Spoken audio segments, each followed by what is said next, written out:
Bonjour à chacun, je suis très heureux de pouvoir vous retrouver ce matin pour notre temps de partage, d'adoration, de culte ensemble. Vous avez la possibilité, si vous le souhaitez, au cours de ces instants, de pouvoir parler, échanger au travers de chats, que vous soyez sur YouTube ou que vous soyez sur Facebook, puisque cette vidéo est diffusée sur les deux réseaux. Mais j'aimerais que nous puissions ce matin introduire ces moments par une prière. Voulez-vous vous incliner avec moi? Bien sûr, nous avons commencé chacun à prier dans cette journée, présentant ces moments au Seigneur, mais j'aimerais que nous puissions prendre un instant et nous recueillir ensemble. Seigneur, notre Dieu, nous te sommes reconnaissants pour l'occasion que tu nous donnes de pouvoir encore être là ce matin. Certes, cela change nos habitudes.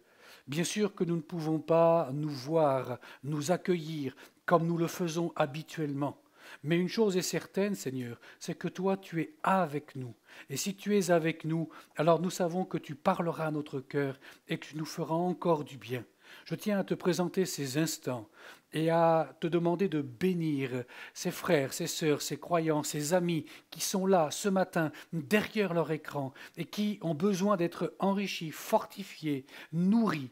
Merci Seigneur de ce que ce matin encore, nous pourrons compter sur ta grâce et sur ta présence dans le nom de Jésus. Amen.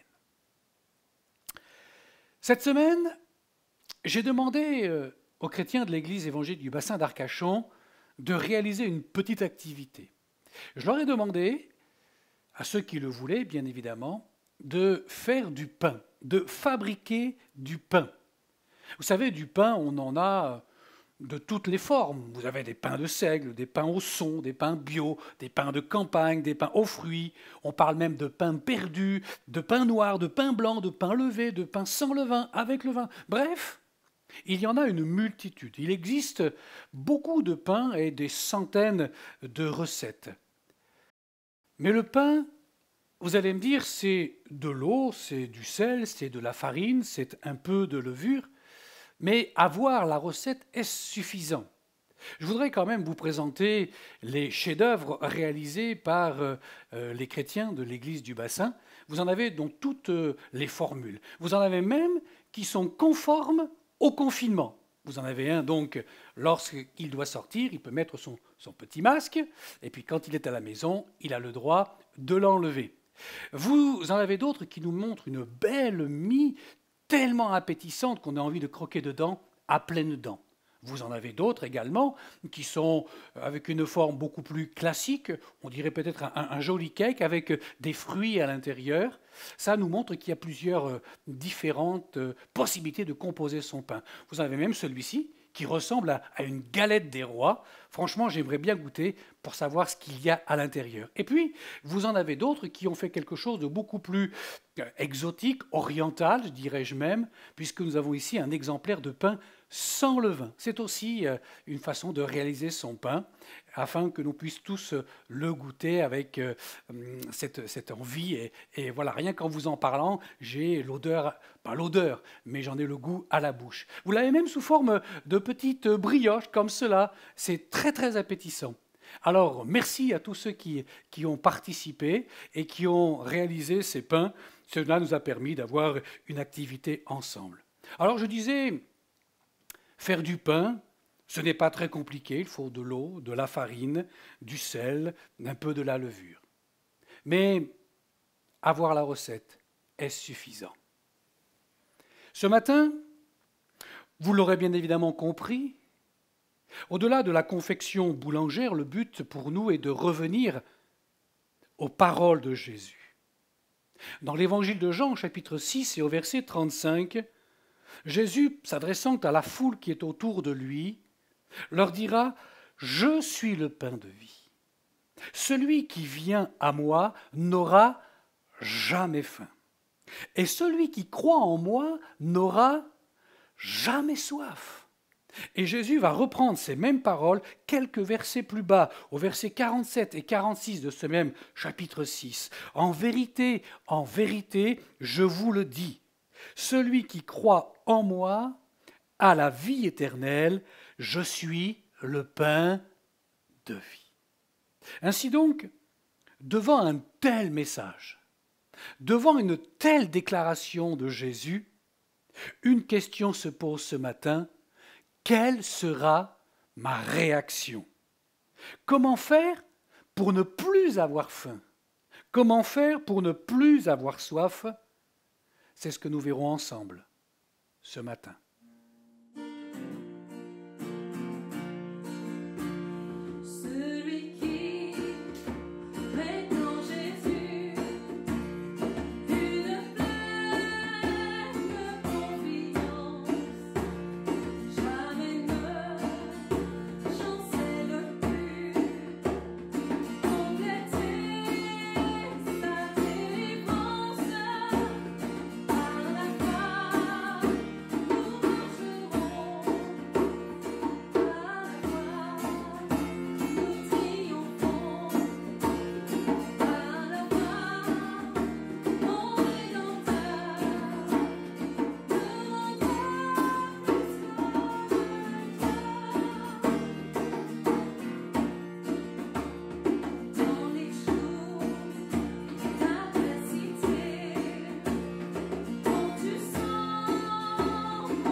Voyez-vous, pourtant, c'est simple de faire du pain. Il ne faut que de l'eau, de la farine, un petit peu de sel, de la levure ou du levain si on le souhaite, mais avoir la recette, est-ce suffisant? Voilà ce que ça donne. Ce n'est pas le reconnaître génial. Pourtant, j'avais la recette. J'avais tous les moyens nécessaires pour pouvoir le réaliser. Mais je dois me rendre compte que le résultat laisse à désirer. Honnêtement, je ne suis pas boulanger. Oui. Si vous désirez des briques pour votre maison, je peux vous en fournir. Oui, bien sûr, vous l'aurez compris, on ne peut pas se nourrir de ce pain. Mais j'espère une chose, c'est qu'un jour, je pourrai goûter ce que vous avez vous-même réalisé. Je tiens à remercier tous les participants, parce que vous avez fait des choses qui sont très jolies et très appétissantes. Mais ce matin, bien sûr, nous allons parler de pain, mais d'un pain spécial, d'un pain unique, d'un pain si particulier dont nous ne pouvons nous passer. Mais avant cela, je vous propose que nous chantions un chant ensemble.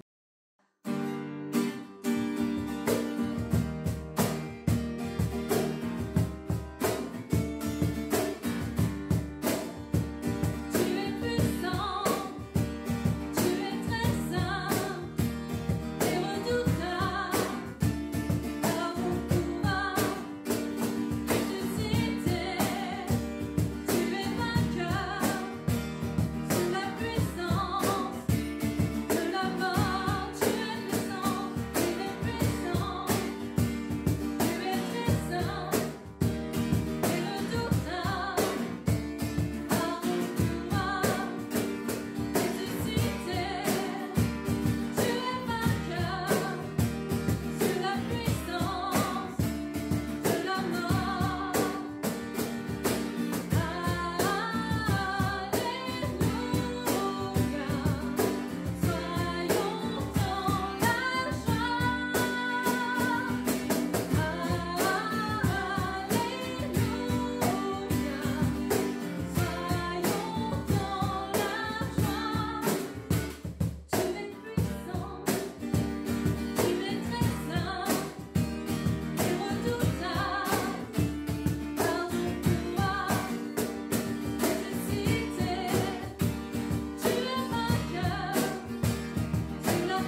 ce matin, j'aimerais vous parler d'un pain spécial, d'un pain unique, un pain qui n'a rien de magique, mais laissez-moi vous dire qu'il est simplement miraculeux. Un pain qui fait que nous n'aurons plus jamais faim. Un pain spécial. Un pain spécial parce que Jésus dit lui-même que ce pain-là, il descend du ciel. Le pain dont je vous parle ce matin est spécial de par sa provenance. Jean chapitre 6, verset 33, car le pain de Dieu, c'est celui qui est descendu du ciel et qui donne la vie au monde. Un pain qui descend du ciel, cela n'est pas sans nous rappeler la manne qui a nourri le peuple hébreu dans le désert pendant 40 années.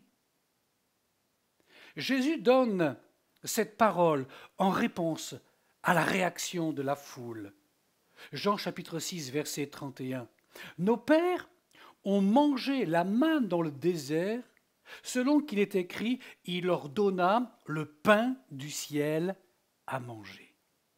La manne était un miracle renouvelé chaque jour et pendant 6 jours.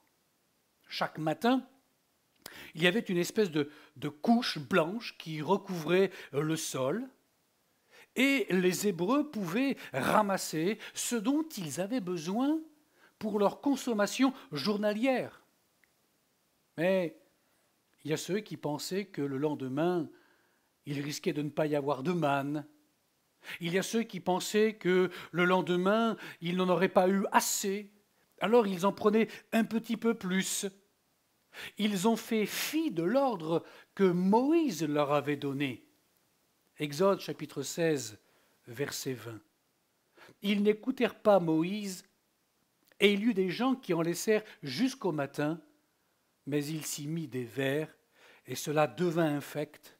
Moïse fut irrité contre ces gens.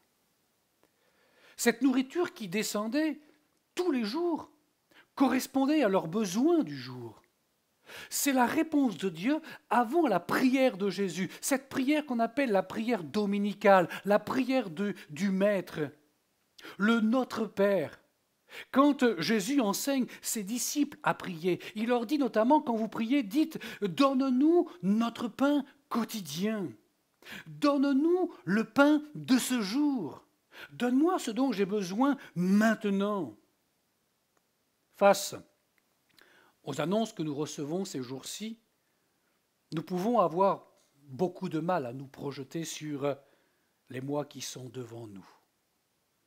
Mais laissez-moi vous dire que Dieu a pour chacun d'entre nous le pain dont nous avons besoin, le pain quotidien. Seigneur, donne-moi la force.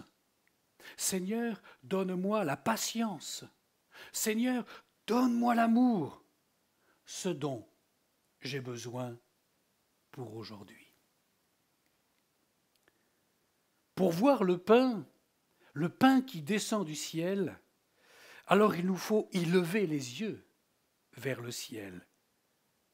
Souvenez-vous, lorsque la sécheresse frappait le pays d'Israël à l'époque du prophète Élie, c'est du ciel que la pluie a été envoyée par Dieu. Réfléchissez encore un instant et souvenez-vous, lorsque Salomon priait pour la dédicace du temple, le sacrifice était là. Et c'est du ciel que Dieu a répondu en envoyant le feu sur le sacrifice de Salomon. Mes frères et sœurs, amis qui nous regardez ce matin, laissez-moi vous rappeler cette évidence qui doit chaque jour s'imposer à notre cœur. C'est toujours du ciel que nous vient la bénédiction. On pouvait noter que la manne chaque matin, lorsqu'elle descendait, lorsqu'elle arrivait, elle arrivait en même temps que la rosée.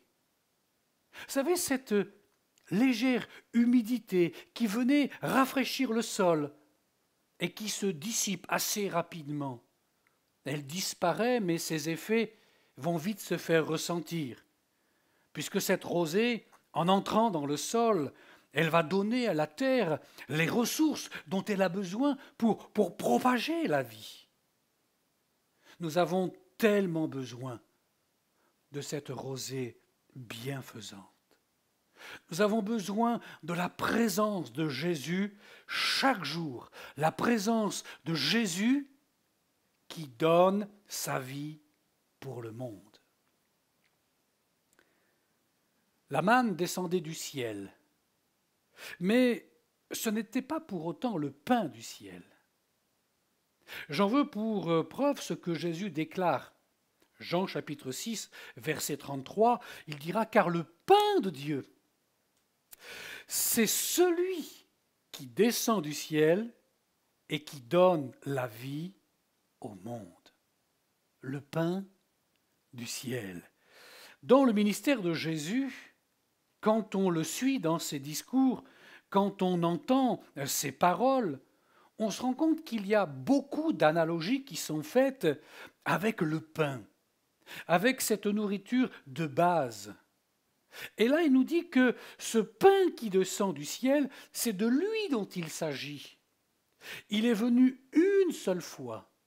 Il n'est plus nécessaire qu'il descende comme la manne tous les jours, non, parce qu'il est venu non pas pour quelques milliers d'hommes dans un désert au Sinaï, mais il est venu une fois pour l'humanité tout entière.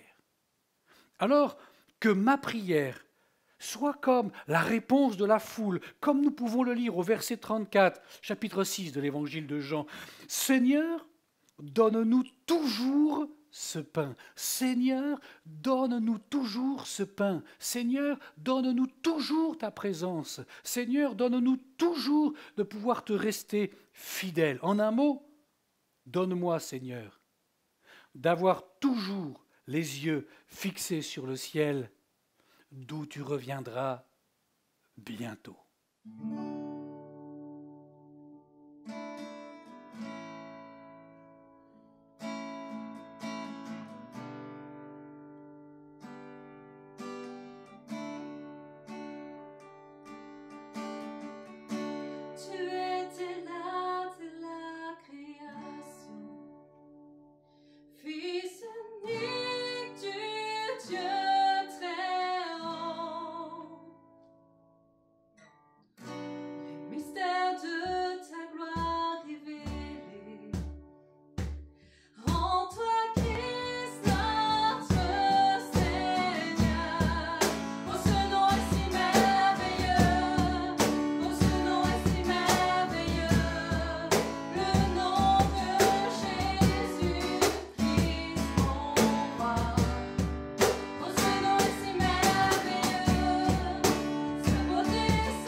Nous l'avons dit, un pain spécial, mais surtout un pain unique, le pain de vie.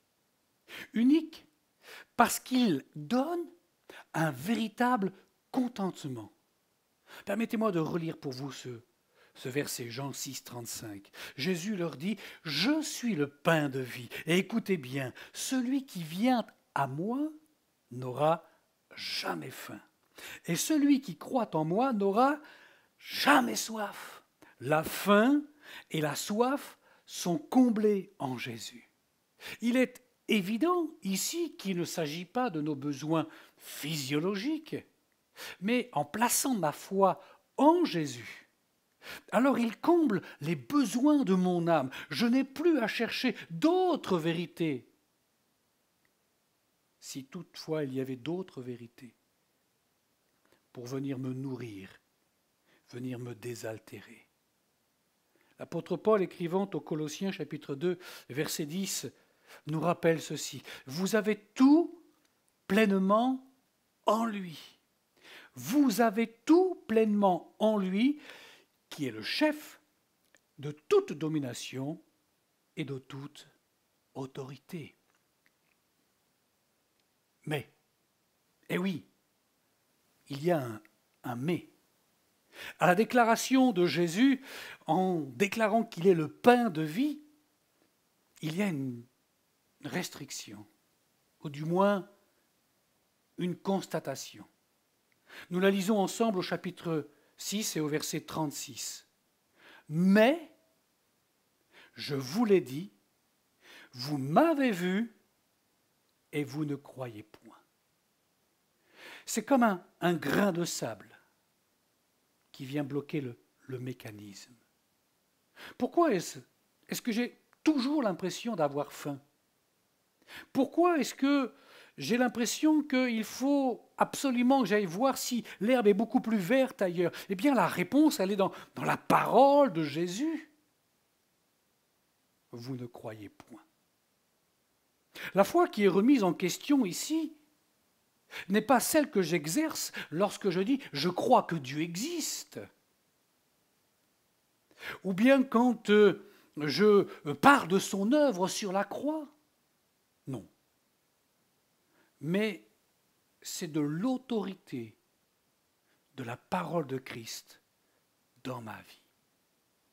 Suis-je capable d'obéir à ce que Dieu me demande? Vous ne croyez pas. Vous avez le pain de vie et vous ne vous en nourrissez pas. Je lis la Bible, mais peut-être que je ne la vis pas. Pendant cette pause musicale, je voudrais vous inviter à réfléchir. Je voudrais nous inviter à réfléchir sur ce qui pourrait être comme un empêchement. Qu'est-ce qui m'empêche d'obéir à Dieu? Laissez-moi une chose, laissez-moi vous dire une chose. Entrer dans une boulangerie ne suffit pas pour être rassasié. Mangez le pain de vie.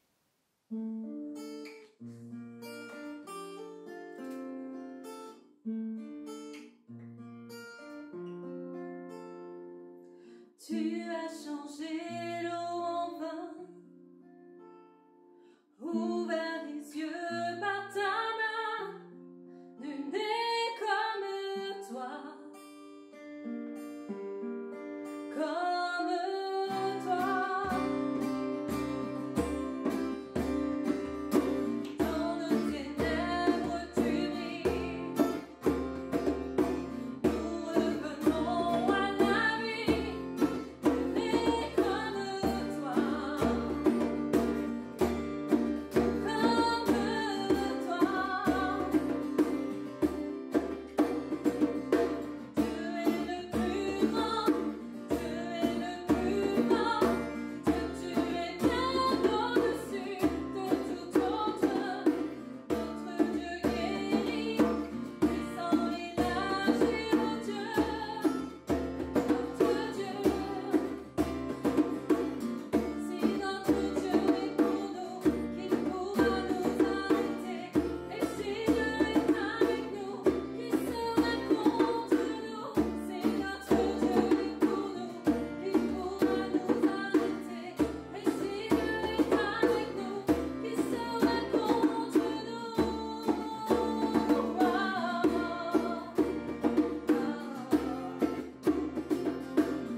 un pain unique, un pain spécial. Jésus, le pain de vie, qui rend ma vie tellement différente parce qu'elle est connectée à la sienne. J'aimerais vous donner l'histoire ou raconter l'histoire qui est survenue au peuple d'Israël au moment où ils étaient en pleine conquête du pays de Canaan. Ils ont traversé pendant 40 années le désert et puis ensuite ils ont traversé le Jourdain, sont entrés dans ce pays de la promesse. Il y a eu des victoires particulières avec Jéricho, il y a eu des défaites retentissantes comme la ville de Haï.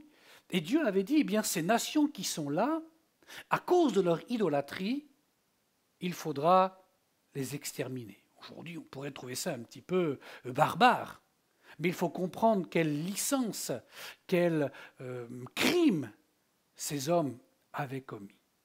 Et voilà que il y avait près de chez eux une tribu, les Gabaonites.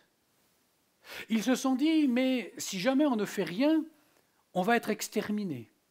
Alors ils ont fait marcher un petit peu leur cerveau et ils se sont dit, voilà ce que l'on va faire. On va s'habiller avec de vieux habits, des sacs usés et du pain sec.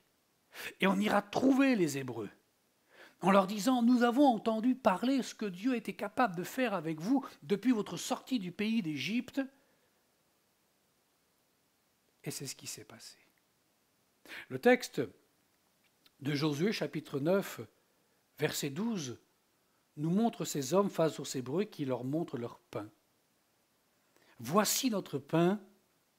Il était encore chaud quand nous en avons fait provision dans nos maisons, le jour où nous sommes partis pour venir vers vous, et maintenant il est sec et en miettes.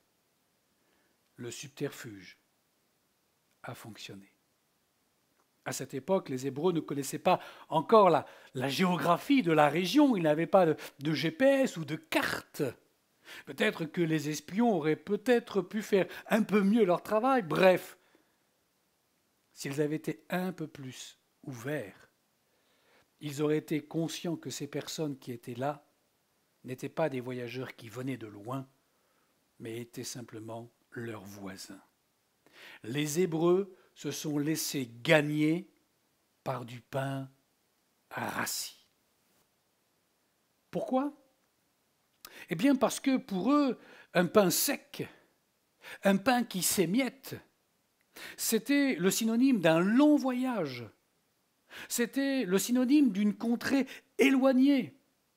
Donc des gens qui n'étaient pas concernés par la mesure que Dieu leur réservait, à savoir l'extermination. On pouvait leur faire confiance.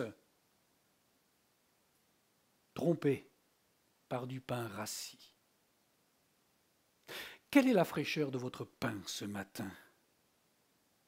Suis-je capable de trouver dans la Bible la ressource qui me fera grandir en Christ ? Ce pain que nous sommes appelés à manger, nous devons aussi le distribuer autour de nous.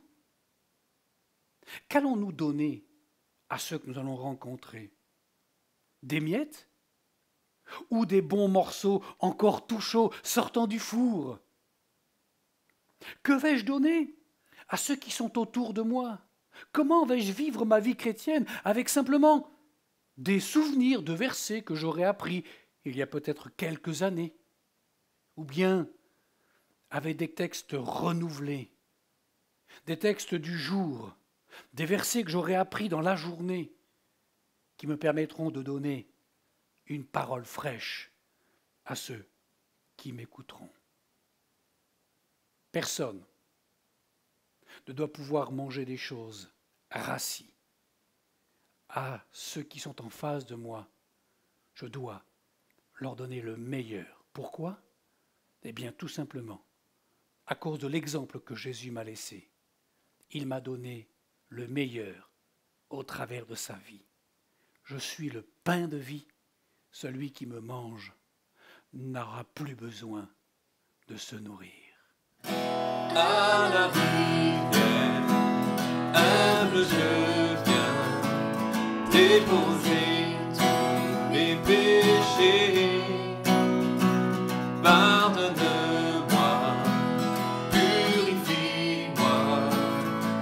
Seigneur, viens me rencontrer. Ces eaux vives coulent ta grâce qui me guérit, me libère. Je me présente à la rivière. Seigneur, viens me rencontrer. Précieux Jésus, entre tes mains, j'abandonne mes soucis. Oui, prends ma main, attire-moi. Seigneur, viens me rencontrer.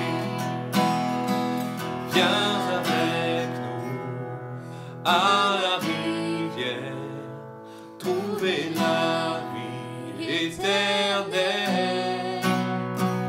Oui, il t'appelle et il t'attend. Jésus veut te rencontrer. Précieux Jésus, entre tes mains, j'abandonne mes soucis. Oui, prends ma main, attire-moi. Seigneur, viens me rencontrer. Oui, prends ma main, attire-moi. Seigneur, viens me rencontrer. Cette rivière qui coule, elle est comme une ondée rafraîchissante, ce dont nous avons besoin pour nos vies. En préambule, je posais une question. Devant un tel message, quelle sera notre réaction? Devant ce message, cette déclaration de Jésus qui dit « Je suis le pain de vie », quelle va être ma réaction? En poursuivant la lecture de ce chapitre 6, je m'aperçois que la conclusion de cette histoire, elle n'est pas celle que l'on aurait souhaitée. Jésus parle et tout le monde accueille ses paroles. Mais regardez, Jean chapitre 6, verset 66. Dès ce moment, plusieurs de ses disciples se retirèrent et ils n'allaient plus avec lui. Comment cela est-il possible? Pourquoi la parole de Jésus, cette déclaration face aux chefs religieux qui étaient là notamment, comment cette parole a-t-elle pu pousser certains de ses disciples à quitter Jésus? Honnêtement, pouvons-nous finir ce message sur une note négative? Notre but est de donner des encouragements à s'attacher à Jésus et à ne pas le fuir, à ne pas le quitter. Justement, suivre Jésus, c'est exigeant. Prendre du temps dans la prière, c'est exigeant. Être là à étudier la Bible, c'est exigeant. Rester fidèle à tout point de vue, tant dans sa relation avec Christ qu'avec son conjoint, c'est exigeant. Mais que sont ces exigences face à ce que notre Seigneur a fait pour nous? Je voudrais vous inviter à prier avec moi. Nous allons prier ensemble, demandons au Seigneur d'être toujours capable de pouvoir nous nourrir de ce pain de vie. Tu es le pain de vie, descendu du ciel, à savoir celui qui vient alimenter, nourrir, combler nos besoins. Et chaque jour, Seigneur, tu remplis notre cœur. Certes, nous ne savons pas ce que demain peut nous réserver. Mais ce que nous savons, Seigneur, c'est que tu as déclaré « Voici, je suis avec vous tous les jours jusqu'à la fin du monde. » Aussi, je veux prier avec mes frères, mes sœurs, mes amis qui sont là derrière leur écran, en te demandant la grâce de pouvoir nous nourrir, Seigneur, de ce pain si frais. Chaque jour, je veux me tenir dans la prière. Chaque jour, je veux lire ta parole.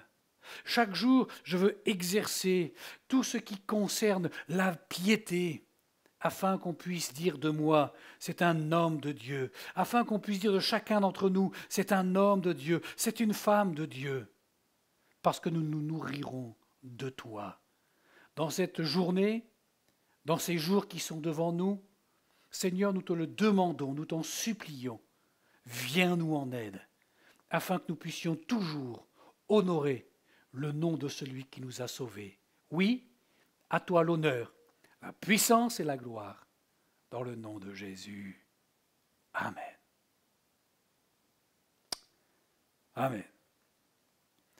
Avant de chanter un dernier chant, j'aimerais vous faire quelques annonces. Habituellement, le mardi soir, nous proposons un Zoom aux chrétiens de l'Église et à ceux qui veulent nous rejoindre avec une étude biblique. Ce mardi soir, je vous propose un moment particulier.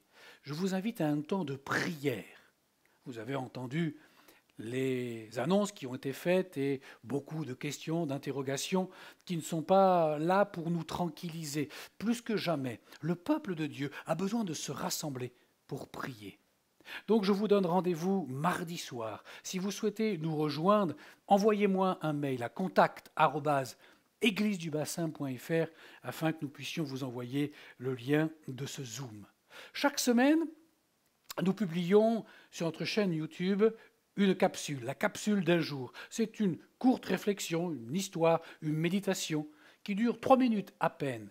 Et cela peut être diffusé à vos amis, à vos connaissances. N'hésitez pas à la partager autour de vous. Vous avez également la possibilité d'avoir des nouvelles de notre assemblée, de notre Église. Et nous avons un journal qui s'appelle Vision, qui est à votre disposition également. Nous pouvons vous le communiquer. Dans quelques jours, nous allons aussi commencer des instructions de baptême, comme nous l'avons dit déjà la semaine dernière, et nous avons déjà un certain nombre de personnes qui se sont inscrites, et nous nous réjouissons de cela. Je termine simplement en vous disant que vous pouvez continuer à soutenir votre Église, et nous avons besoin dans cette période-là de votre soutien. Et nous vous invitons, si vous pouvez le faire, à réaliser votre offrande, soit par un virement, soit par chèque, en nous l'envoyant à l'adresse de l'Église. Je voudrais terminer en disant que vous avez la possibilité d'aller sur la chaîne d'Evandis. Vous allez avoir un panneau qui va s'afficher également, où vous aurez un programme dans toute cette journée qui vous permettra de rester en contact avec la foi. Je vous remercie d'avoir suivi ces quelques instants et d'avoir passé ce temps avec nous. Nous vous souhaitons une agréable journée, une bonne semaine, et nous vous disons à très bientôt. Que le Seigneur vous bénisse.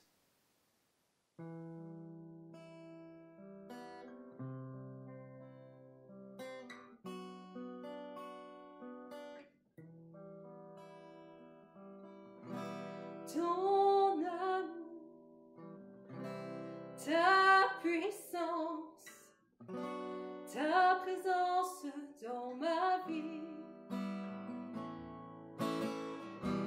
Ton amour, ta puissance, ta présence dans ma vie. Et je veux t'adorer de tout mon cœur. Et je veux t'adorer de toute mon âme. Et je veux t'adorer de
Tu